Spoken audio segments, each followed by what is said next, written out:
and the man on the moon, 2/3 of the surface of our own planet remains unexplored. We know almost nothing about what lies beneath the surface of those vast oceans which gird the land on every hand. And the story of ocean, truly one of the strongest and most ancient of the Titans, points to the psychic growth and development of nearly all the peoples of the earth.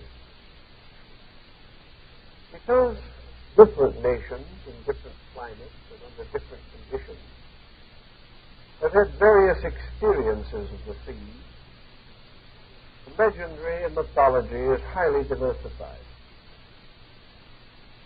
Yet wherever we have the rise of great cycles of myth, wherever the hero stories come down to us, they are some way related to the mystery of oceans.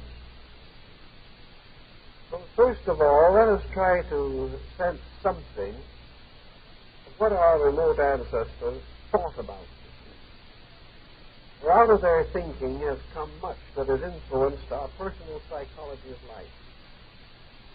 The old legends are gone, but the memories in our subconscious linger on. And probably will till the end of our times. The ocean was regarded as a great and wonderful mystery.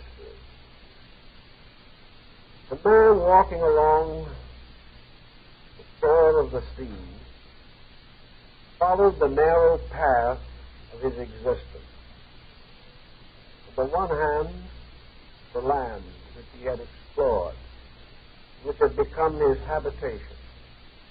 And on the other hand, the sea, the very waves of which licked at his feet and seemed to be trying to pull him back into the ocean. So man existed on this little strip of land between the known and the unknown. The ocean was the unknown. It became the symbol of everything that was strange, incomprehensible, insoluble. It was the source. Many things that man needed. It became part of his food supply. It became a road for his navigation. Yet with it all, he could only live on the surface of it. Therefore, in a mysterious and wonderful way, the ocean became a symbol of man himself, a creature that could live only on the surface of himself, a creature who, plunging into his own unknown, his own internal, fell into a psychosis from which he has never really recovered. Man does not dare to turn inward, for here is another universe, another world with its own peoples and its own existences. A world where he cannot live very easily because he is a creature of the air. He is an air breather. The sea is the home of the water breathers. Here at once we deserve to recognize the idea that there can only be one kind of being, ourselves, is shattered for the sea alone. But just as surely as we have come forth upon the land to become a creature of our own kind, so in the ocean there are creatures not like ourselves, with whom we cannot mingle, except for very brief instants of time. Creatures in whose element we die.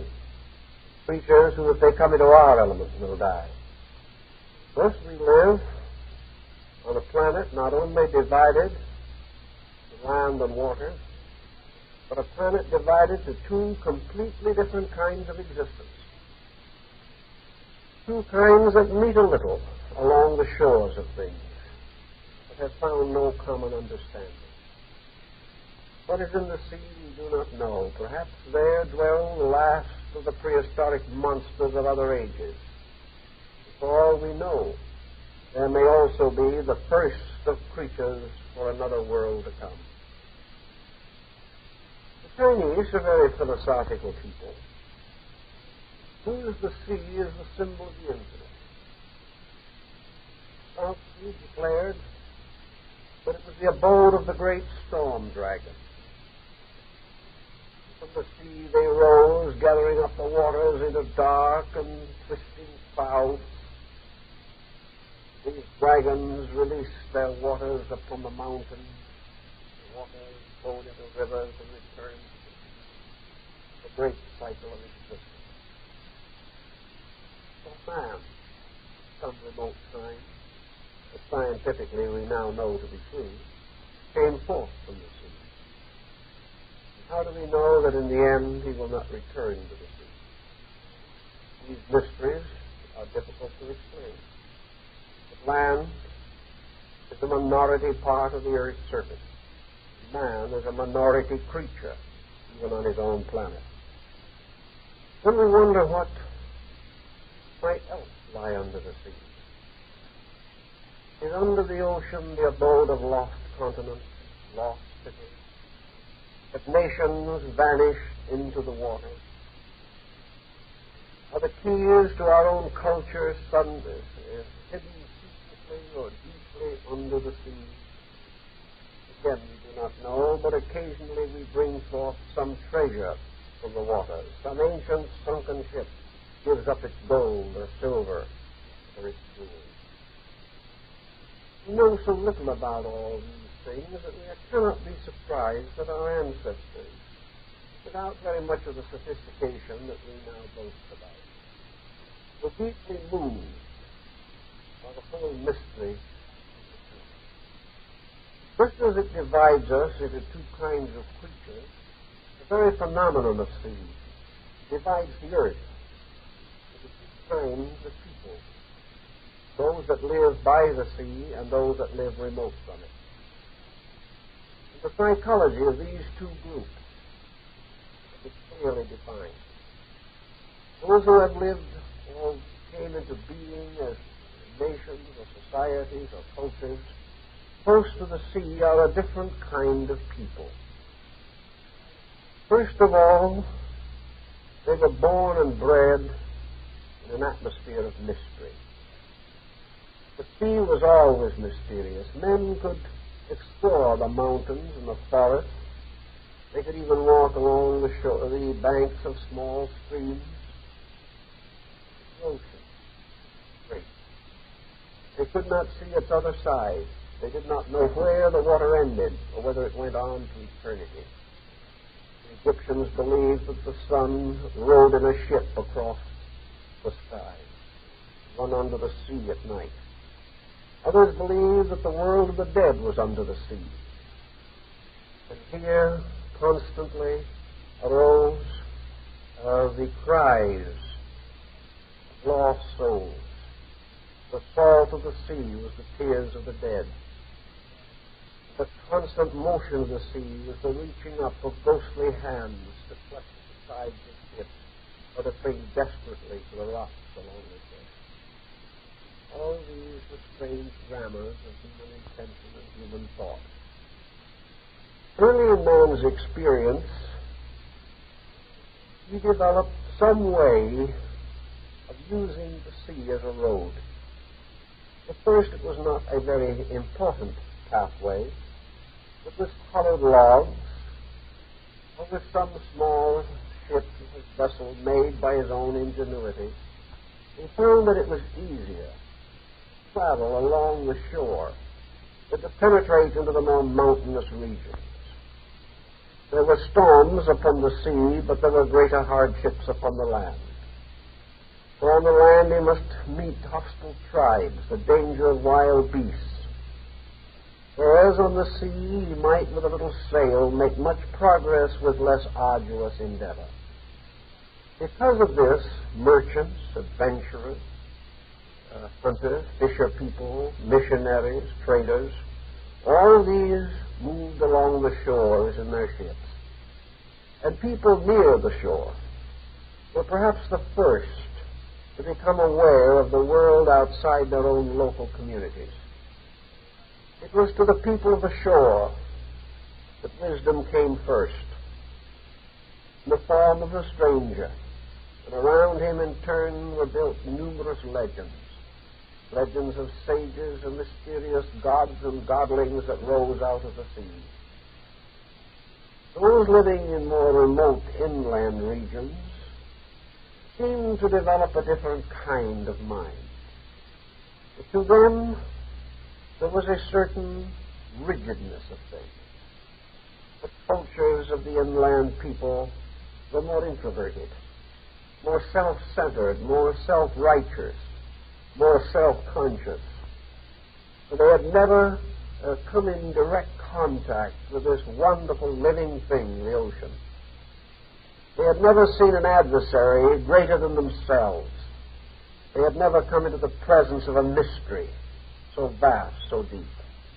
The mountains were mysterious, but men could reach them. The sea was mysterious, but beneath its surface men could not reach. So the sea became forever the symbol of the unsolved. The Greeks gave the sea to the great deity Poseidon. They made him lord of the waters and gave him the right to challenge all navigation.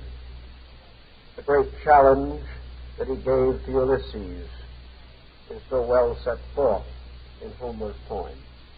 The terrible journey of Ulysses to his own far distant native land, harassed by the sea, endangered by the strange creatures along the shores and of the islands and rocky places, monsters that constantly attacked his little ship.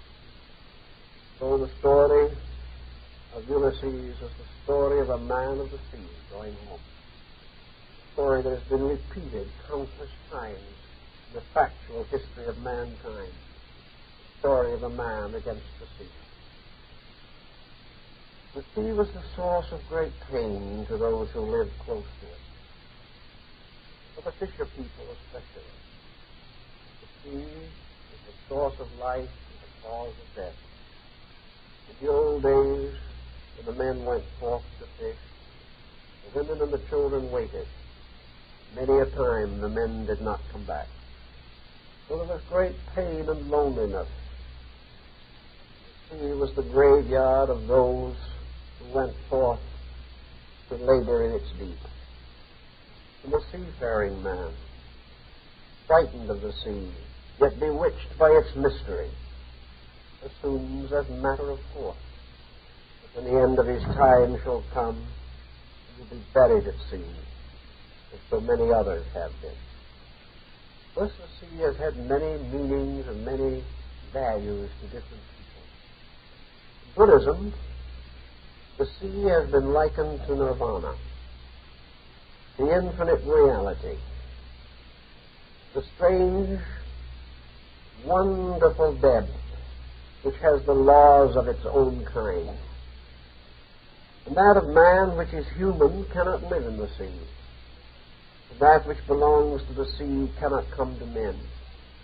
There is a strange wall dividing them, one from the other. A wall that you cannot see. A wall that is like the Shinto gate. A door from here to there. A door from something to something else. And no wall between. The sea, therefore, was not only the source of our physical existence as creatures, but the source of our spiritual existence, the great sea of life itself. The sea that was full of seeds of living things. The sea that was the great supplier of moisture, of water, that made everything fertile.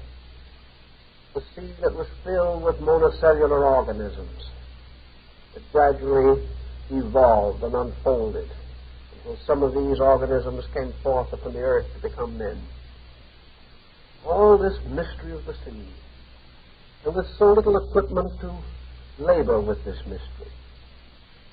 Yet other peoples, even the Buddhists themselves, who made the sea the symbol of their ultimate and infinite condition, So in this also the mystery of illusion. The sea was like a vast mirror. The sea was a strange, uncertain thing, forever moving, never the same. It was something which moved, but also remained. But it was the symbol of transitoriness. For no drop of water in the sea that breaks upon the shore will ever break again. That drop of water is gone. The streams with their waters stand for men to watch, but the water is never twice the same. So the sea became to many people the restless motion of man himself, the never-to-be-quiet part of the human soul, drawn by the tides of fancy and illusion as the ocean by the moon.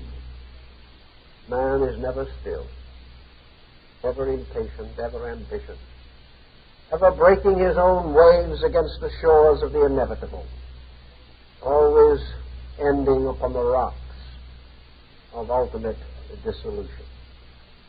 The sea, therefore, was a symbol of pain, a symbol of endless sorrow, a symbol of forever dyingness, a struggle against a reality that is so real or so wonderful that no vanity of man can assail it. The sea is the ever-changing in the midst of the never-changing. The sea is the agony of motion against the infinite quiet of eternal peace. Somehow this peace seems to be in the sky, the storm in the sea. Wherever we have had great spiritual leaders in the world, they have been close to the sea. They have been men of the sea. They have represented the various interpretations which have been given to it. Jesus speaking from a boat in the Sea of Galilee. Jesus walking on the waters, bidding the storm to be quiet, and the storm was still. This is a mysterious symbol of the victory of consciousness over the uncertainties, the unrealities, the continuous tempests of the deep which rock men's souls from some strange secret source within themselves. Then we have old Daruma, the Zen monk, walking across the Sea of China on a tea leaf. We have the deity Kannan, rising in vision from the ocean to protect her worshipper. Kannan riding on a single petal of a lotus, quieting the storm. The same deity reaching forth her hand to stop the tempest that threatened the survival of her believers. Always deities have been close to the sea. Most of the great sages have used the sea in their parables and in their legends and in their stories. Many claim to have come from far places, from beyond the sea, to bring the light and truth and wisdom to mankind. Such was the feathered serpent of Mexico. Such also was the Chaldean Dagon rising from the ocean to become the lawgiver in the valley of the Euphrates. The great Fuhi rising from the Sea of China gave to these people their wisdom and their knowledge. So the seamen were very important. In the great Chinese Hindu cycle of things, the world always ends with a universal deluge. At the end, oblivion takes over, as in the story of the Ark of Noah. The tempests rise and the sea rises and the earth is covered. The good man in his little ship floats upon the surface of the deep, whereas in India, with the tow rope of his vessel held by the god Vishnu. Everywhere the sea has to do with the night of the gods, when oblivion falls upon the deep. The tree of life is gnawed through by the worms of mortality, as in the Nordic myths, and Yggdrasil, the great tree, falls into oblivion, into the great flaming ocean. All these legends show different reactions of man to the perpetual mystery of the unknown. It somehow has always been deeply is considered in terms of water. The holy water, the water of purification, the tank of purification in the Hindu temple and the Muslim mosque. All these things had to do with the mystery of seed, the mystery of purification, something to do with the mystery of origin and destiny, of life and of death. With many different legends and myths and attitudes, we must finally come to the conclusion that, in large, the sea has become a symbol of that part of man which is within himself and which he cannot reach, that part which he cannot understand. He fears to enter into himself lest he drown in his own introversion. He seems to feel it better to remain on the surface. And yet the mystics of old have told of a pearl of great price that was hid in the midst and depths of the sea. And the truth seeker who dived into the depths of the ocean to regain this priceless pearl and brought it to the surface again.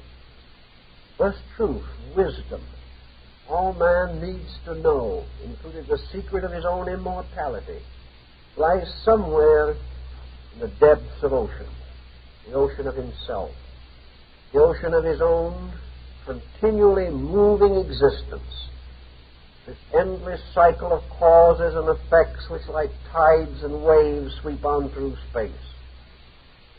All these different figures and symbols and emblems have a bearing upon our historic perspective, our philosophic perspective about ourselves and every other living thing. The islands of Yamato, the land of the dragonfly that we now call Japan, rise out of ocean. They are like a little scattering of land coming from the great sea. And it is said in the very beginning of things that God's caused a bridge to arise in the sky. And standing on this bridge, they reached down the point of a spear into the midst of ocean. And lifting up the spear, they found on the point of it a little mud that had come from the bottom of the ocean. And this mud they dropped on the surface of the water, and it became the islands of Japan. It was a very old story. It's found in the Kojiki, the record of ancient things. These islands really are almost like beautiful jewels set in a great ocean. Their land area is small. There are thousands of islands, all lashed by the ocean or by one of the inland seas of this very water-bound empire. So these people would naturally be very close to the sea in their thinking. Whereas in Europe men used the sea to break through into other lands, for centuries the Japanese, following a still earlier Chinese custom, used the sea to keep strangers away. Somewhere long before this happened, the sea gained another formidable aspect. For across the sea could always come danger. Nearly anyone who was happy and peaceful and enjoying himself and minding his own business had to watch the sea, for his enemy might appear at any moment. If he had anything, someone could come out of the sea and take it. If his land was worth having, men from the sea would conquer it. And if he was not very watchful of his gods, men from the sea would bring other gods and destroy his. The sea was rather a dangerous thing. And China and Japan, both of them peoples of aloofness, and even Korea, which was for long called the Hermit Kingdom, they did not really want to be discovered. Some way they found their peace in their own strange, quiet world. And while we may say that this was politically, culturally, and socially frustrating, it was at the same time highly productive aesthetically and culturally, because it caused these people to do what so few larger powers have ever done, that is, evolve their own culture. They did not borrow it from 100 other sources. They took some from China, But they then began to work it over in their own way to produce a truly unique civilization. This would not have been possible had they been along a trade route for centuries. In any event, however, the Japanese people, as a group, loved the sea. To them, the sea was never as frightening as it was to many other people. Perhaps it was because their basic philosophy of life, certainly after they became Buddhists, was that all things are essentially good. And before they were Buddhists, they were Shintoists. And to the Shintoist, all nature is worthy of veneration. Ocean, sky, stars. All these are the great gods. And men should accept their edicts and learn to love and understand them. So while there are interesting and rather fantastic ghost stories about the sea in Japan, it was never the terribly formidable adversary that it was to some other countries. Because of the small land area and the immense population, even from the early times, the Japanese had to turn to the sea for food very, very strongly. For a long time, they were a fishing people. And even today, they depend very heavily upon the sea for the staples of life. Fish and rice have become more or less the standard diet of that nation for hundreds of years. Another thing that was rather important about them in their thinking was that while they fished, you very seldom find, or did find up to very recent times when Western sophistication took over, you very seldom found either a sportsman who fished or hunted. A few renegade daimyos occasionally had hunts to the disgust of the people, but for the most part, men did not hunt for pleasure, nor fish for pleasure.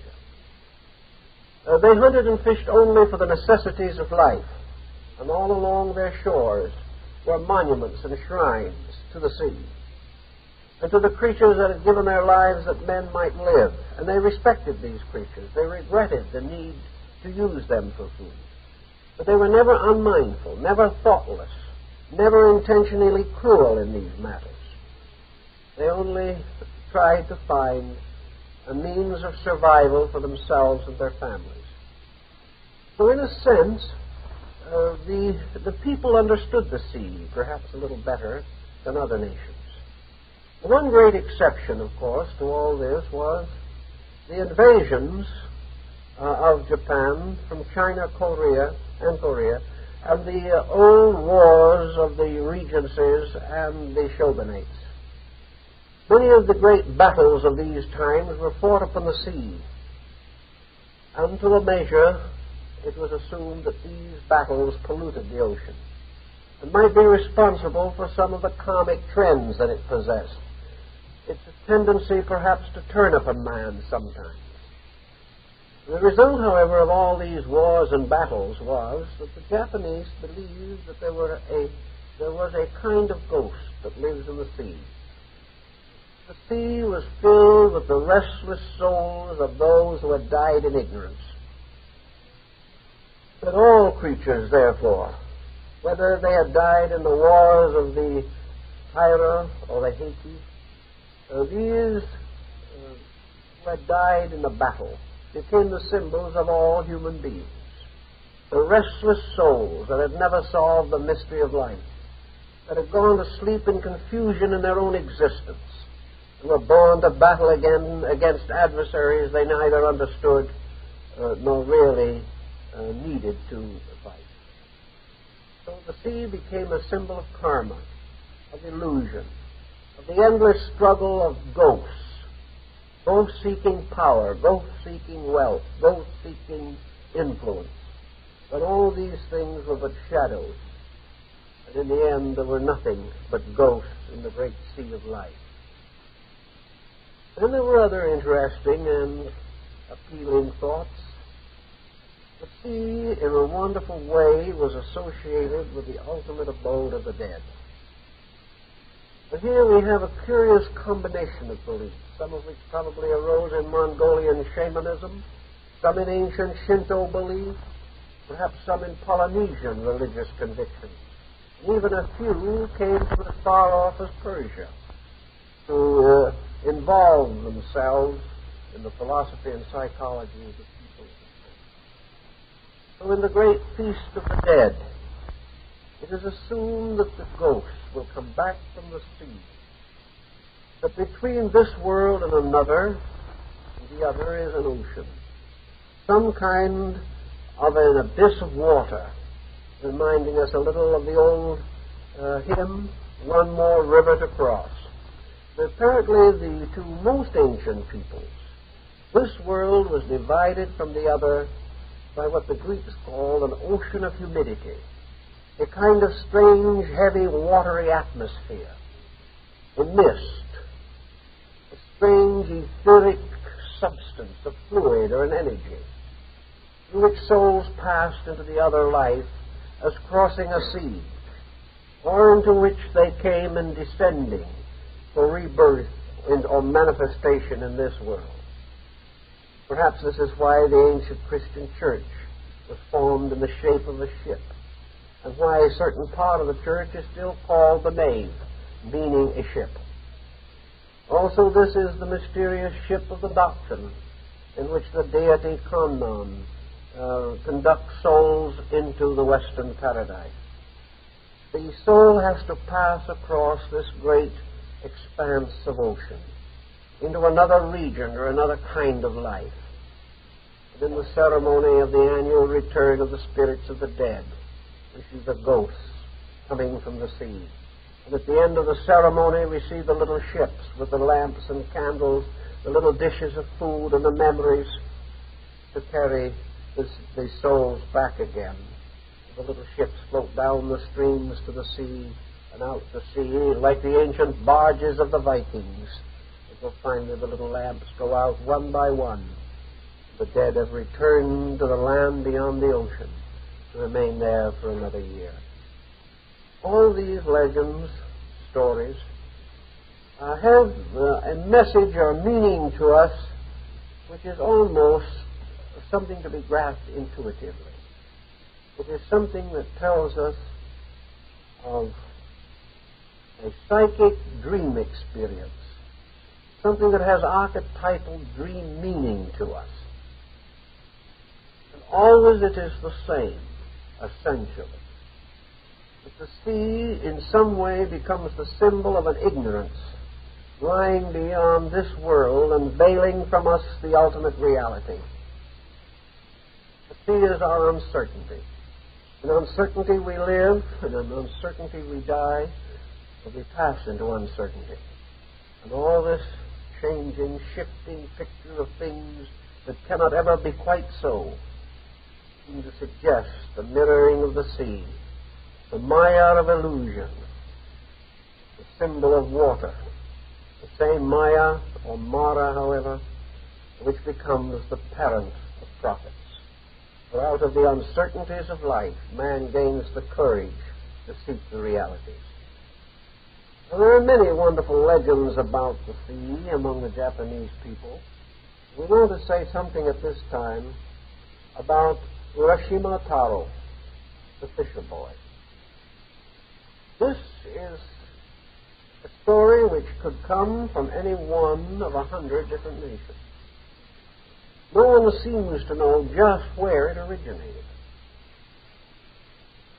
It is perhaps the oldest legend among the Japanese people. And yet it has passed through so many forms and variations that 100 plays could be built upon the versions of it. It returns and mingles and combines its forces with every other legend, practically, of the long sleepers that we have in the world, and they are countless. Urashima Taro was a fisher boy. And of course, in the legend, we are assured that all of the parts of the story are true. Wonderfully and inevitably true. We know they are true because our ancestors have told us these stories and have received them in turn from their ancestors, to the dawn of things.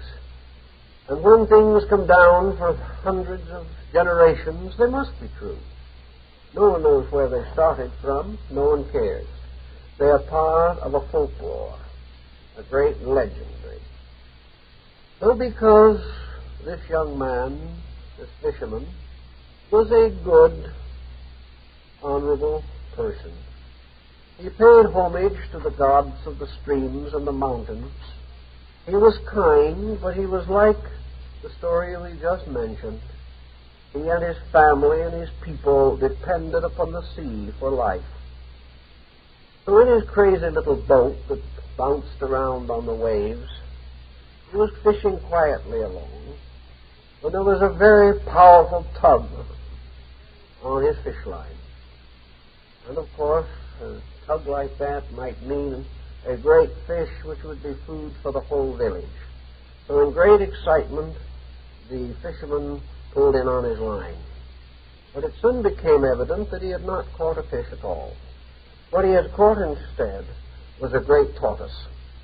Now this tortoise, of course, was a symbol of a great antiquity. In the Japanese form, the tortoise appears to be covered with a long fur. On the back of its shell, it seems to have a long beard. But this beard is really seaweed and other things that have grown to the shell. So the tortoise is very wise, for he is given the length of age of 1,000 years. And he is the sage of the sea. He is the wise man of ocean. He is the wise man of ocean because he has built from within himself his own protection, which is the great symbol of the truly wise. Furthermore, he is a man of prudence. For in danger he retires into himself until the danger passes. And this again is a sign of great erudition. So the tortoise is not just another member of the aquatic family. He is the great sage. He is the Arhat of the deep. And sometimes, according to ancient traditions, he may ascend to the estate of a bodhisattva. For there were bodhisattvas among the turtles. They were very wise and very noble and very great. Now, of course, our young fisherman was not entirely aware of all the esoteric possibilities of the turtle, but at least he said to himself, this creature is noble, and is very old, and very wise. Therefore, I do not wish to destroy it. So that instead of capturing the turtle and killing him, the young fisherman very carefully disengaged the hook from the turtle's mouth and released the creature. It disappeared over the side of the boat and back into the sea, and the young man baited his hook again, waiting hopefully for better luck. Well, the day was warm, and of course in all these stories there seems to come a kind of strange moment when things pass from realities to dreams. And according to the best information attainable on this very recondite subject, there is no true report as to whether Urashima fell asleep or not. But he was certainly drowsy and dozy, and it was a warm day, and the boat was rocking pleasantly, and there were no fish, so that he was not much occupied. But anyway, while he was there, perhaps he was asleep. A very soft, melodious voice called his name, Urashima. And he looked around. There was no one in sight. So he sort of rested a little longer. The voice called his name again. This time he looked over the side of the boat, and there was his old friend, the turtle. And the turtle was now talking to him. And talking to him in good Japanese, I assume. Perhaps Chinese, who knows. But the turtle said to him, I came to test you, to see whether you were a good man or not, whether you obeyed the gods, whether you had a kindly heart. Because in our great world of the sea, Happiness is for those who are kindly. This is the abode of kindness. And we who are here do not have too much kindness for mortals. They care very little about us, but we appreciate someone who is thoughtful and kind, and we would very much like to reward you. And the young fisherman said, well, what is it that you would like to do for me? And the turtle now came alongside of his little boat, and the turtle had grown very large. And it was a very old and very wise old Ahat turtle. And he said to the young fisherman, climb on my shell, and I will take you to the other world. Well, it was the best offer that the fisherman had had that day, so he decided to try. So he climbed very courageously and with considerable confidence, because this tortoise was most reassuring, onto the back of the great shell. In an instant, he seemed to be flying across the sea. He was traveling faster than I could count or think, and the waves broke around him and broke over him.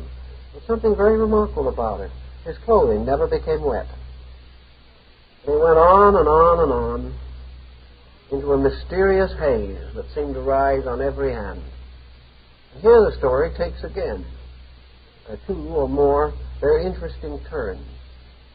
According to one account of the story,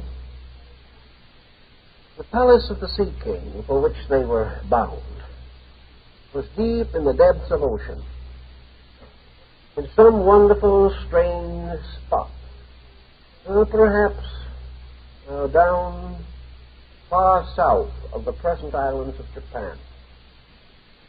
According to another story, this palace was on an island in the midst of the sea. And you have your choice as to this particular solution. But we know, for example, that the name of the Dragon's King's palace was Rigoku, and that this has also, in Japanese, been gradually changed until it has become Ryukyu, which is the name of the Luchu Islands, a most famous to our memory now being the island of Okinawa. So perhaps this was the mysterious region to which the turtle was carrying our hero. But one report that came very immediate in this story, and of course, under the circumstances, we do not know just how the reports began to circulate, but anyway, this is it. That as they went further and further into this mysterious and wonderful region of the sea, they came to the place where all the seasons met. This is a delightful fragment of ancient fantasy. For our young hero, looking in all directions, beheld a world in which all of the seasons came together and dwelt in peace. To the north of him flowed down the great snows and glaciers and frozen lands. To the south of him came forth and rose in glory the wonderful lands of summer, with flowers and trees and meadows and beautiful living things. To the east of him was the spring, with the cherry blossoms and the plum blossoms and the first flowers of spring. And to the west of him was the autumn, with the autumn leaves falling from the trees. And all of these regions came together to where he stood, and he was surrounded by all the glory of the seasons of the world. This particular little touch is more or less unique. We don't find anything quite parallel to it in the mythology of other peoples. Perhaps it arose from the extraordinary nature worship of the Japanese. They probably would regard a place where they could enjoy all four seasons at once as little less than paradise itself. When our young sailorman reached the shores of this magic land, whether it was down below the sea or in some strange island, there is this contradiction. The story says that the creatures of this place came forth to greet him. And according to one account, they were radiant and beautiful beings, bringing flowers and gifts and all kinds of wonderful things. And to another account, they were all creatures of the sea. And in these creatures, they were partly human, almost like mermaids and things of that nature. And they were dressed in ceremonial robes over their fishes' bodies, and they carried armfuls of the fruit and flowers of the sea. In any event, they were a very friendly and wonderful people. And through the intercession of the great tortoise and all these kindly people, a young fisherman was brought into the palace of the Sea King. Now, this was a palace such as the world had never seen before. A palace of glory and light and beauty, a palace in which everything sang and everything was filled with happiness, and whether it was beneath the sea, as one account tells, or in some pleasant airy region, the story is essentially the same in spirit. Here everything was in fantasy. Everything was beyond any question of human limitation. Here was a world of universal happiness, a world of wonderful wisdom, ruled over by the great King of the Sea. Now, this King of the Sea had a ravishingly beautiful daughter. And here our story takes a romantic turn. Otohime was the daughter. And she was the most beautiful creature of the entire sea. Now, here it would look as though our story would be better when located on dry land, because it would be a little difficult to picture some of the accounts of this magnificent princess in her bridal robes and in all the glory of the court, resembling a highly costumed dolphin or something of that nature. So, but anyway, the story says that she was radiantly beautiful.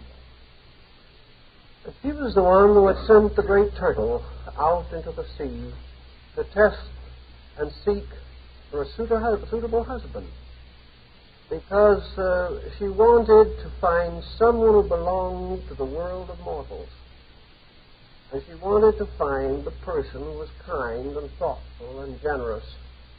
And she had used the turtle to achieve her insight into the young man's disposition. Orishima was, of course, greatly pleased at the prospect of being adopted into the family. And he had no great objections to offer, so there were the wonderful nuptials in the great palace, and the young fisherman was united forever with the daughter of the Sea King. And the nuptials were finally consummated with the exchange of the 9 cups of sake. There was great banqueting, musicians, wonderful things happened. And the young man settled down to the joys of a world where the seasons always blend, where there is no night, where there is no sorrow, there is no death. But we begin to sense something that resembles some of the other paradisical myths of the old world. We are in this mysterious phantom region of infinite delight, a delight perhaps like that of Eden's garden before the fall. Now, Urashima remained in this land for 3 years. And then there awakened in him the great longing to return to the human world. And it was a rather critical situation, because he left an old father and mother behind him. He did not know whether they knew he was alive or not. He had no way of knowing whether they were cared for. And slowly a strange melancholy settled in upon him. He had found that even paradise had its snake, as Omar says. Here was complete happiness, and he was not happy. He was not happy because, in a way, he was no longer with his own kind. He belonged to a world that he had not been born into. He was not a citizen of this wonderful land of foreverness. He was a mortal, and his mortality hung heavily upon his immortality. He was not secure in his own consciousness. And Otohime, seeing the unhappiness in his eyes, asked him what was going on. He said, I guess I'm just lonely. I'm lonely to see my earthly people, my parents, my brothers and sisters, my little village by the side of the sea, where we lived in simple lives and went out each day to find our food. In some way, something in my heart cries out to see these again. Yet I don't want to stay there. I will return. But I do want to see them once more. I just am not quite able to tear myself away from all that was my upbringing, all that was my childhood, the tradition of my people. And the beautiful bride was very understanding in this. She warned him that there was grave danger to him if he attempted this journey. But when he finally said, I can't help it, I must go, I have to go, I'm torn in such a way that my heart is so heavy that there is no happiness for me. Then she said to him, well, if you feel this way, I will arrange that you can return to your own people. But I'm going to give you something that you must swear to me that you will guard with your life and your honor.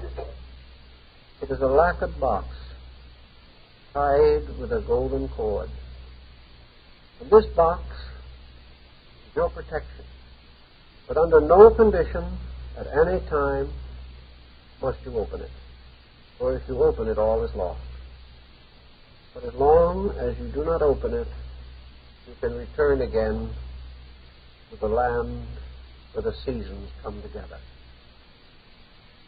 So again, the sage old tortoise appeared out of the sea, and in a little while, the fisherman was riding back with the speed of light across the ocean.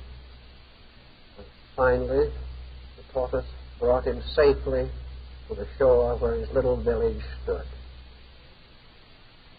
And he got out off the back of the turtle, looked around him. And Oroshima was troubled. Something was different. The Shinto temple was there on the hill. It was not in the same place. The little houses were different. The stream ran down to the water. And there were the boats of the fishermen, but the boats were different. And he went up the beach and went to the house of his parents. There was no house there. And he wandered about looking for familiar faces. There were no familiar faces. At last he went up to a very old man, and he said to him, is not this the town where Urashima came from? And the man said, yes, I think it is. But of course you know Urashima Taro has been dead for over 300 years. So he was lost at sea, and his grave is in the little cemetery there.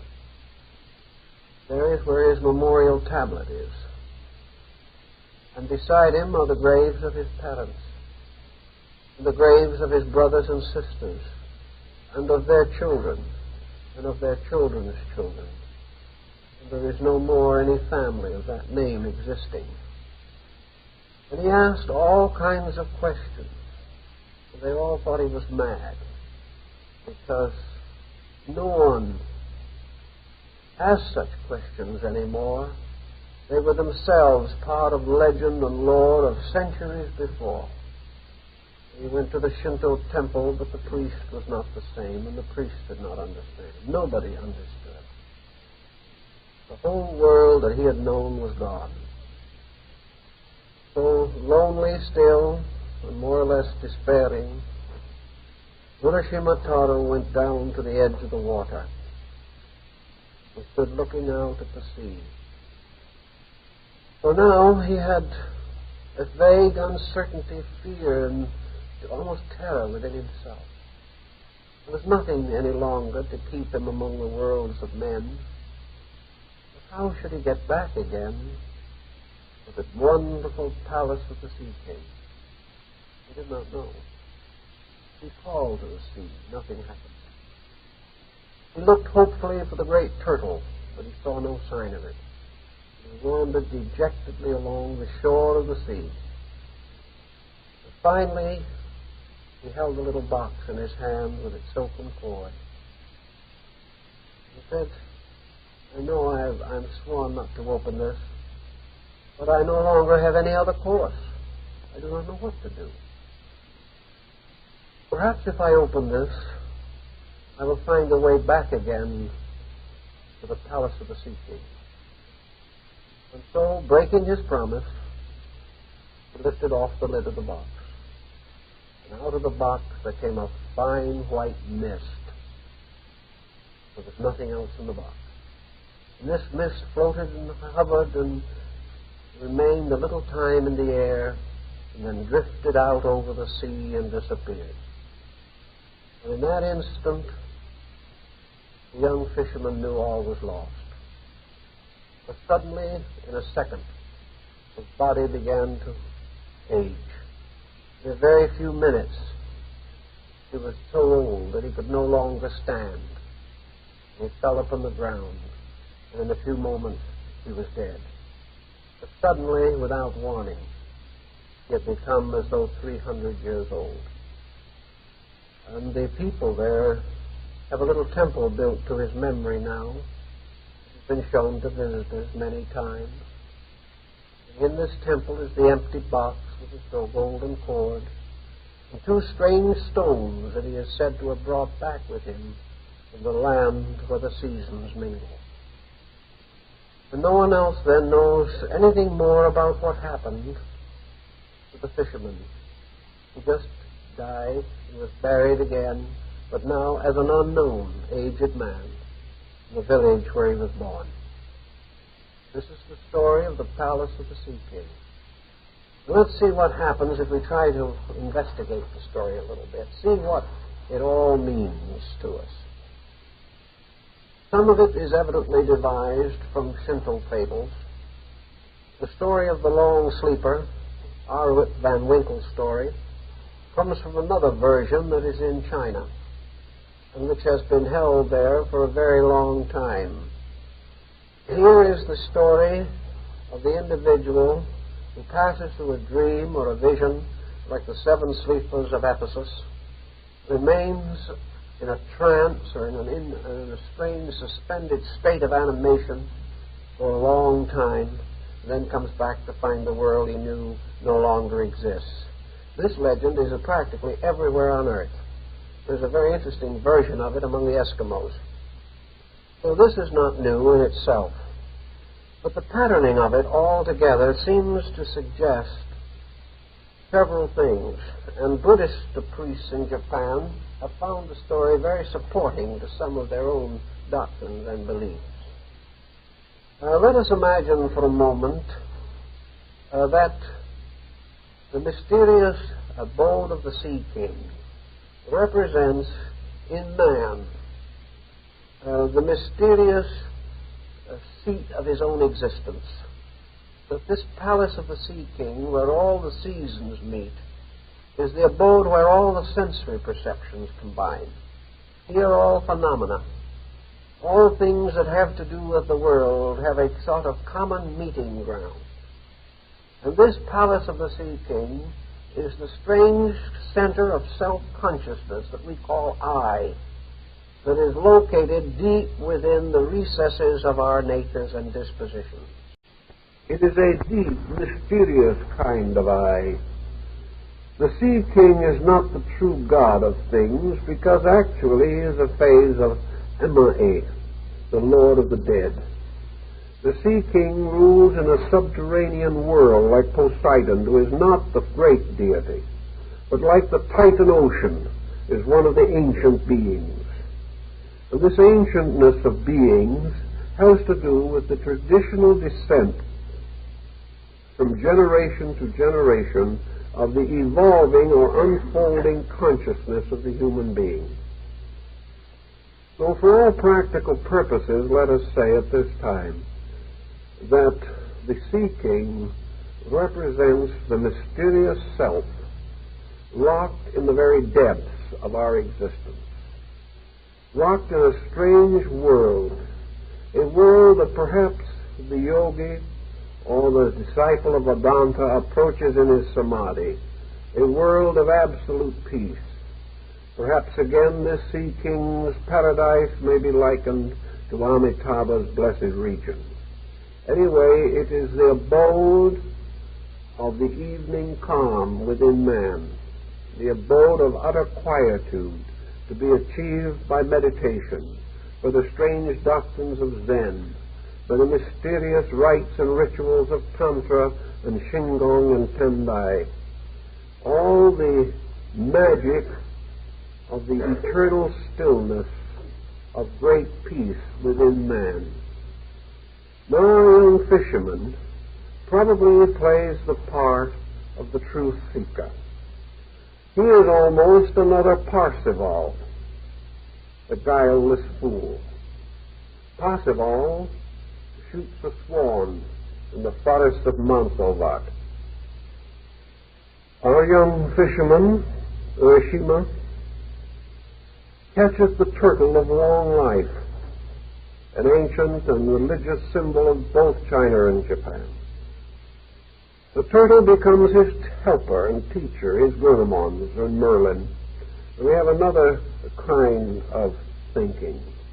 We have the turtle as the symbol of wisdom, wisdom which will carry the young man on his back to the abode of peace.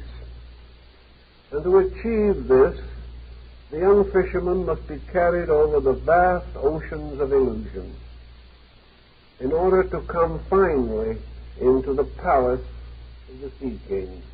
We have almost parallel illustrations of this in the Rosicrucian ritual of the chemical marriage of Christian Rosenkreuz. Here we have, instead of this, we have a magic garden, like the garden of the troubadours, where all strange beings live, and in the midst of this garden, which is the garden of the shut palace of the king, which corresponds in alchemy with the Sea King, we have the wonderful Virgin of the world who corresponds to the daughter. Here we also have the introduction of Otohime, which actually is a psyche or soul symbol. Here the young man, coming out of worldliness, in a kind of strange daze or trance, has attempted the mysterious journey inward, the journey of meditation and contemplation. He is trying to cross the great sea of illusion and has done so on the back of the sage which represents the eternal wisdom of mankind and of his kind in general. When he gets to this mysterious place, the palace, he discovers that all dimensions and directions of space meet there. He finds himself in a place in which all the seasons that we know are imposed together to form one eternal season that is all beautiful. These seasons represent the cycle of the Nidanas, the cycle of birth, growth, maturity, and decay, the 4 ages of man, the mysterious beginnings and the spring and the summer and the autumn of things. All this is gathered together in an experience of psychic consciousness. So we have, as in the alchemical and hermetic rites, we have the union of the truth seeker and the daughter of the Sea King. This union is the identification of the personality with the soul. It is the outer life becoming enamored of the inner life. The outer life, the fisherman, corresponds to Dante. The inner life to Beatrice, who became the great psychic inspiration of his existence. And we know that the historical Beatrice was only a phantom of the psychic mysticism which Dante built around the concept. So we find the outer person united in strange ritual and ceremony to the conscious soul. And there, having attained a psychic initiation or a psychic liberation, we find the self more or less identified with the objects of the self. But now something of a rather insidious nature seems to step into this little drama. The individual within himself finds in a strange way that this spiritual experience does not satisfy him. What he has failed to do is to recognize that his aspiration has not overcome the limitation of himself. He is like St. Paul, who would, whenever he would do good, evil was nigh unto him. This aspiration of the individual was not strong enough to raise him completely above the limitations of his human perspective. He longed to be one with truth, but he was bound to the old ways of things, perhaps by the pressure of an ancient karmic tie. For the little village and his parents and his brothers and sisters and his neighbors and their fishing ships were all symbols of attachment. Attachment to mortality. Attachment to physical existence.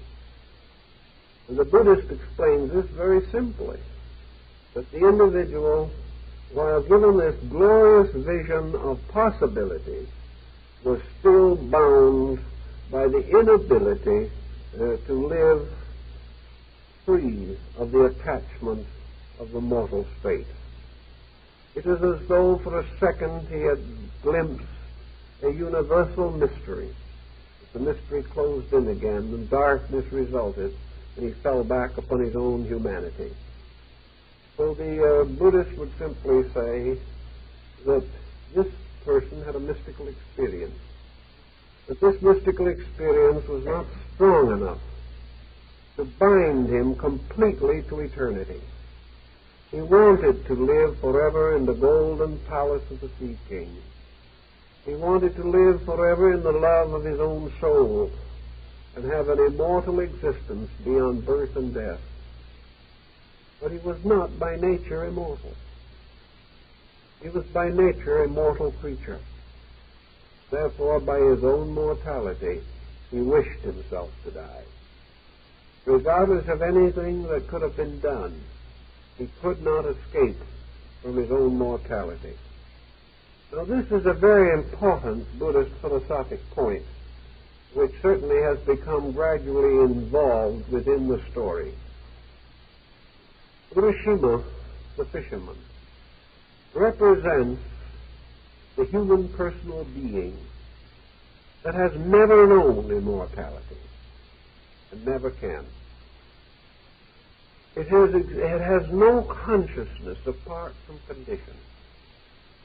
Separated from a conditioned existence, it dwells in an utter bewilderment. Brought into the presence of eternal peace, it cannot exist there, because within itself there is only longing, desire, fear, hope. Every part of the personal self is built of personal factors. It belongs to this world. It was created here. And with it are our ambitions, our hopes for wealth, our search for satisfaction, our desires to dominate our neighbors, to become influential citizens. We measure our entire life from the cradle to the grave. Therefore, something that does not belong in this pattern of cradle to grave simply is not comprehensible to us. We think it is. We believe it is. We dream of immortality. But even heaven will become a hell if the creature that inhabits it is bound by karma to its own ignorance. This is part of one of the ancient sutras of the Great King, where it tells clearly that the individual can only be happy when he is totally united within his own being. Wherever there is stress or striving, division, a divided allegiance, the individual is torn. And wherever there is illusion, there is division. Wherever the individual mistakes the common world for the eternal world and tries to live in both, he falls into the disaster of the fisher lad. So because of this fact that he cannot fully experience that which is not of his own nature, we have a reverse here of the European story of Undine. In Undine, it is the nymph, the water nymph, that cannot adjust. And in many of the elemental stories of the Middle Ages, there is a final division in which the submundane or the unearthly thing has to return to its own nature. It cannot be forever mortal, forever human, forever remain in this world. Now the story is reversed. The superhuman being is in its own element. But now the human being cannot attain that element and remain there. There is a difference. And that difference is in some way the difference between the land and the sea. The difference between the individual who breathes air and the individual who breathes the eternal waters of life, which are now a strange, mysterious symbol of the continual breathing of immortality. So, regretfully, but inevitably, Otohime, the soul, has to give up her lover. And on the back of the ancient turtle, he returns again to the world he has known. Now, in this story, we have two different versions. According to one version, he was gone 3 years. And in the world, it was 300 years.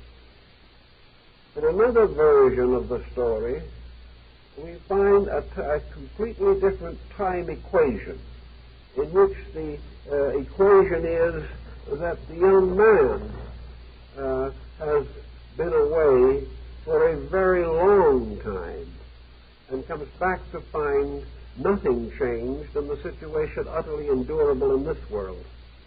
There are the two versions of the story. But whichever version you wish to take, the principle involved is the same. What happens to the individual who has had a glimpse of realities? He is strangely and desperately placed because he is no longer the citizen of one world or of another. He goes back to the attachments of life signified by his family and his community, and he finds that these attachments have died. They are not persons that have died by necessity. They are relationships. He finds that all the things that meant a great deal to him have passed away. It really has been gone a very long time, in spiritual experience, if not in time. The old priest will tell you that in a moment of inner meditation, the individual may truly live 1,000 years. And out of a moment of insight, he may return to a world that can never be the same. Because the world is the same only because he is the same. The moment he is not the same, the world must change. So our fisherman comes back, but he has changed somewhat himself. He can no longer be united with the world he left behind. He can no longer quite reach out to this other world where the seasons mingle. So he is totally alone. He is alone except for people who say that somewhere, sometime, there was such a person as himself. Here we have a hint of rebirth. Here we have a symbolism of the great passing of karmic time. And at last, the young fisherman wanders back again to the shore of the sea. He comes back again to the mysterious symbol of eternity. And here he is confronted with the box. So the story of Pandora's box has become a classic And there is much to suspect that perhaps this box not only inspired the caskets and the story of the Merchant of Venice, but also supplied the mysterious story for the legend of the Sea King and his palace. It's interesting to remember and bear in mind, of course, that in all this excitement, with all these things going on, the Sea King himself was never seen, only his palace and his daughter. The mysterious being that abides in the depths of the mysterious sea of either illusion or reality is utterly invisible. So the young man walks to the shore of the sea and cries out for the turtle, for the symbol of the wisdom, but it does not come. Perhaps if he waited, it might have. Perhaps if he had kept his faith strong and clear and held on, enduring without doubt, he might have gone back to the Sea King's house. But in his desperation, he turned to this mysterious box, the treasure that his soul had given him, the treasure that he must keep forever locked. The Shingon and Tendai master will tell you what this treasure is. This treasure is the key to the secret arts. This is the treasure of the mystic and spiritual formula, the strange mantram magic, the symbol of the mysterious living power, the Word, the lost Word, the eternal truth, which if man will keep this in his heart and never pervert it, never break his oath or obligation, that he must not open that box.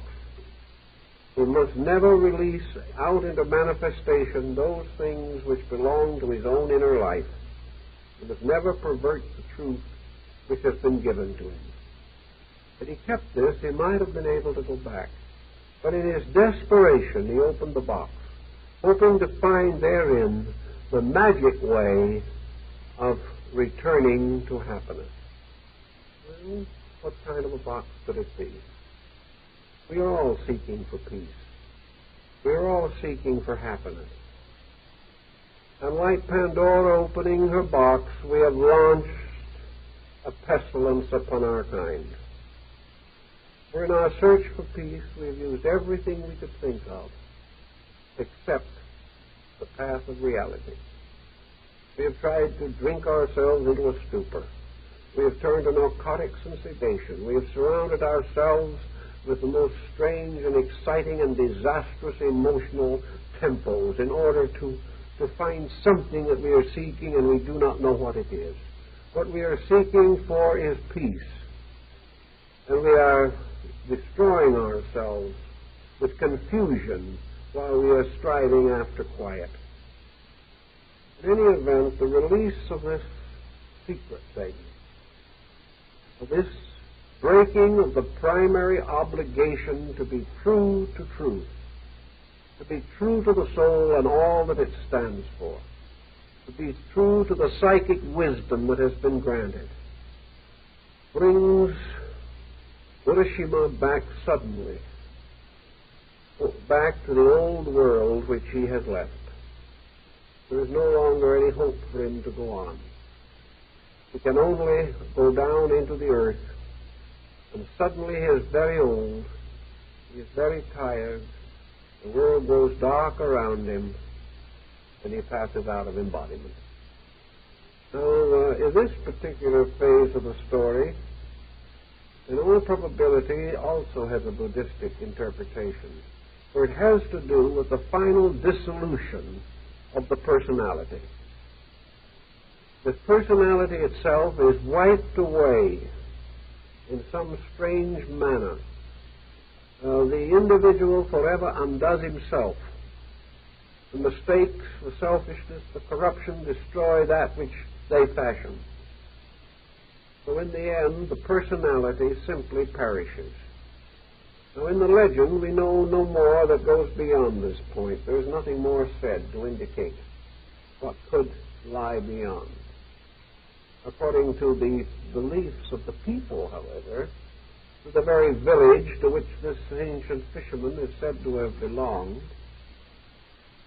his soul would go forth in time to a new embodiment, and his psychic life would continue and unfold again. But the mysterious happening that occurred at that particular time would not be repeated, because in that particular experience something happened that was very interesting. Buddhism and Shintoism would both explain it something in this way. The whole vision represented a psychic happening, a dream, which occurred within Urashima himself. It was never anything but an inner experience. The palace of the Sea King was in himself. Everything was a matter of attitude. Everything was a matter of belief or conviction. The whole universe, the ocean, and all that is in it is in man. For it can never mean anything to man except what it does mean to man. Every part of man is interpreted by himself. His consciousness can only mean what it does because he interprets it that way. An enemy is only an enemy because man himself creates that enemy. Another man is only a friend because we create that friend. And it is true also in the Buddhist belief, where these people say, if there were no man, there would be no Buddha. The Buddha, the symbol of the most complete enlightenment of man, is man's symbol of his own enlightenment. Everything originates in man. It is man, locked within the instrument of his own interpretation, trying to explain beyond the circumference of himself, and always forced to fall back upon himself for the very substance of his interpretation. He has no other source. So our whole drama is a drama of man's interpretation of a situation or a condition. The sea is man's ignorance, his partial knowledge. That knowledge which is often more painful than a lie. Because in this sea, the individual lives by half-truths. And these half-truths have the very substance of death in them. And in his little boat, which is itself grotesquely fashioned, this boat might be his own individuality by which he isolates himself from the sea, for without that he would drown in himself. For there is no other place he can drown, the sea is in himself.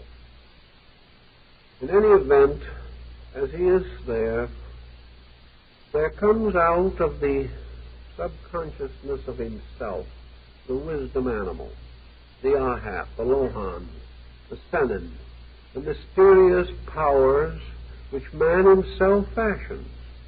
But what are these powers? They are the touches of intuition, by means of which he suddenly has a glimpse beyond himself. In Buddhism, all emotions are divisible into two kinds: those that arise in illusion and those that arise in reality. All that arise in illusion must die. All that arise in reality increase as illusion dies. A good example of an emotion arising in illusion is ambition, because it has no substance. It can never be a reality. It can never be more than emotion, a transitoriness, fame for a day, reward for a moment, and then silence. As opposed to this, we say that appreciation is an emotion arising from reality. But the greater we become in truth, the more we appreciate. The more we overcome ignorance, the more we appreciate. Therefore, as we grow, appreciation and understanding mingle to make us better. Therefore, it is an emotion that arises out of reality itself. And we are permitted 4 emotions arising out of reality. In a sense, our friend the turtle signifies this intuitive emotion of reality. It is wisdom, which must always increase as ignorance ceases. So man within himself has a moment of intuitional insight. Out of the depths of his own psyche arises a dream experience of aspiration, a dream experience of his seeking to be free from the dream itself. A man dreaming that he dreams, and then trying to dream that he awakes from the dream. A compound dream, one within another. And in this mysterious inner dream within the other dream, as in Hamlet, the play within the play, he is taken to the home of the Sea King. He is taken into the most distant and marvelous part of himself. And for a moment he experiences the absolute transcendency of equilibrium. He finds what the yogic exercise of samadhi produces. Or as one of the old scriptures of Buddhism says, he experiences the nirvana. It's the complete suspension of all that is not good. But only through infinite life, infinite love, infinite wisdom remains. So in this we have the little story of the Sea King and his wonderful world of joy and peace. And we find in this also that man stirs the inner part of himself and finds another being in there. And this other being that he finds is his own psychic nature. He finds that there is something inside of himself that has been growing with him. And this is his own soul. For the soul is the better part of his own experience. It is that which experience has taught. It is the gradual experience of growth, of realization, of unfoldment, and of the cultivation of the great emotional realities. And this emotional growth in Buddhism is the power that is usually presented through the form of the feminine version of the Kannon Bodhisattva, the deity of infinite compassion. Actually, the Kannon is again a product of man. Were it not for the human mind, there could be no Kannon. This is merely the way in which the human being it personifies, embodies, or defines the mysterious impulse to compassion, to infinite love and patience within himself. A man living every day selfishly, unconcerned about the realities of life, suddenly sees a child struck in an accident. He rushes to the street, takes the child in his arms, and experiences a great personal tragedy, although he has never seen the child before. In that moment, his only thought is to help that child, to bring peace to it, to help to find a quick remedy, take it to the nearest doctor, find the hospital. And at the same time, a great hurt is in his own heart. He has great pity, although he has not previously experienced it. And then, of course, the Buddhist faith, this means that in that moment, this man is experiencing the mysterious, subtle, internal emotion of the Bodhisattva Jizo, the pity for the little one. All these arise in the person, and the person finds his own symbolic vestments for them, just as the Christian sees in the vision of Christ that arises in his life, the symbol of the absolute sacrifice of a great and noble being for the reformation and restoration of mankind. So all these are symbols arising in the individual. And in his inner dream, within a dream, the little fisherman finds at last, theoretically, that which he seeks. He has everything. But he's in a strange conflict, because he has everything, but he is not everything himself. This fact that he is not that which he has, that he has not gained this insight through the full experience, but has gained it only through an inner dream psychic situation, means that outwardly he has not yet attained the power to transform a dream to a reality. But there is this moment in the mysticism of the East where perhaps the dream takes over, where the individual one moment says, I am dreaming, and in this next moment, he is the dream. He has stepped through the mysterious Tory gate, the gate where there is no wall. And the reality has changed places with the unreality. And the dreamer has now only the power to dream back upon what he previously thought was real, and that has now become unreal. But in this story of our little fisherman, this situation does not follow through. He is unable, actually, within his own psychic experience, to hold the attitude that he really wants to hold. This is explained very well in the stories of the Arhats. For in the stories of these saintly persons, there was this tremendous struggle to the final attainment of liberation from worldliness. For it is only by that liberation that our hero could be free from the longing to go back to the village. The Arhat is the one who has finally achieved this perfect detachment, so that subconsciously he is attached, not just consciously. He may say, I will never go back, but in his consciousness he may be dying of loneliness and wanting to go back. So the change has to be in consciousness, or else it is not real. It doesn't change the psychic integration of the person. And in this instance, the young man had to go back. And going back was really nothing more than re-entering into the realm of objective attachments, objective realities. He had had experience of another kind, but to him it was a dream. He was never able to make the change which would have made his village the dream, and the temple of the Sea King the reality. He was not able to repolarize his own relation to the dream.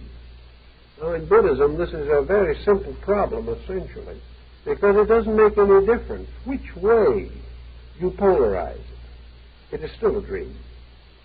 The palace of the Sea King has no more reality than the village you left by the shore of the sea, but no less. Therefore, you are divided between two kinds of unreality: the unreality of mortality and the unreality of immortality. You are suspended between them. But in the Mahayana school, it is pointed out that all things living in this world must be under an illusion of some kind, because they do not possess the material, the fabric, to escape the illusion. But they have a choice. They can be under a beautiful dream or a terrible dream. The problems of existence as we know them end finally in a terrible dream. Materialism, degeneracy, selfishness, hate, fear, all these end in a terrible dream. Man has made a false world of horror for himself. He may escape from this to another kind of dream, the dream of Amita's Western Paradise, the dream of beauty, the dream of peace and of love and of friendship. He may experience the universe from a new level of himself, What the universe really is, he does not know. But he does have the power to take from the universe its power to hurt him and replace that power by the power of the universe to bless him. He creates them both. But to the degree that he has a great insight, he becomes a creator of beauty. And to the degree that he becomes a creator of beauty, he brings beauty and peace into his own life. But Hiroshima said, the world is beautiful. Everything is lovely. This is paradise. But I still want the way of earth. I want personal affection. I want to love somebody and I want to hate somebody. I can't stand this strange, mysterious loneliness of always being good. We went back. Suddenly he was very old and very tired, very exhausted of all material things, and he went to sleep by the shore of the great ocean. And his understanding of the ocean was part of the dream. For the ocean is nothing but karma, a strange motion rising from cause and going to effect. Man is a stream of karma moving from eternity to eternity. All these arisings within himself are the products of his own insight, of his own liberation. He may not at this stage be capable of understanding the absolute, but he can choose between the life of goodness and the life of pain. But he must make the choice all the way through, because if he does not, his own imaginative creativity cannot vitalize his dream. He cannot believe the beautiful illusion unless he has outgrown his attachment to the illusion that is not beautiful. So inside himself he has to create a new world of beauty. And he does this only by the unfoldment of the integrities, beauties, and values within himself. All of these legends and all of these stories, whether Greek, Egyptian, Persian, Indian, Chinese, Japanese, all have to do with the power of man to create a world according to his heart's desire, and then to inhabit the world that he has created by the purity of his own attitudes. If he is unable to hold this, he is again destroyed. For it is told in the Buddhist fable that a great and noble king had lived most wisely and nobly. And when his time came to die, his virtues were so great that he was transferred to Indra's paradise, there to have palaces and retinue and all the joys that were the proper reward of a noble kingship during his lifetime. And after he had been there for a while, the king said, well, I guess I must have been pretty good to deserve all this. And at that instant he passed into perdition. The individual's heaven is the heaven of his own insight. If he is right, if he is true, he dwells in the light. If one selfish or unkind or cruel thought comes to him, he suddenly finds himself standing on the edge of the sea, with a village that has forgotten him on the one hand and a sea that he cannot conquer on the other. The moment he takes out of his heart the mysterious vision, the wonderful soul picture of that which can be, he is left alone to grow old and die by the shores of the ocean. For the ocean is the mysterious substance from which all dreams are fashioned, the ocean of our own unconscious, within which we create heavens and hells and then have to live in them. But it is during our intelligent efforts to grow here and now that we fashion the instruments to remold our own private universes. And when our own private universes become suitable for the habitation of righteous beings, then we will dwell in them pleasantly and happily. But when all we have earned is a cycle of compensations, then we must suffer a little, enjoy a little, hope a little, and fear a great deal. These are the mysteries of the sea of illusion, the oceans of reality, and the individual who dreams true only when he is able to vitalize that dream with the full integrity of his own consciousness. Otherwise, he dreams of beauty and awakens to the same drab world he left before. But the only reason the world he awakens to is drab is because he is drab. The only reason he has to wake out of beauty into cruelty is because there is a cruelty in himself that will not permit him to continue to awaken in beauty. All these are the compensations within self. And when these things are understood, we will be the master of most of the fables that have been written by mankind. Well, thank you very kindly. I think time's up.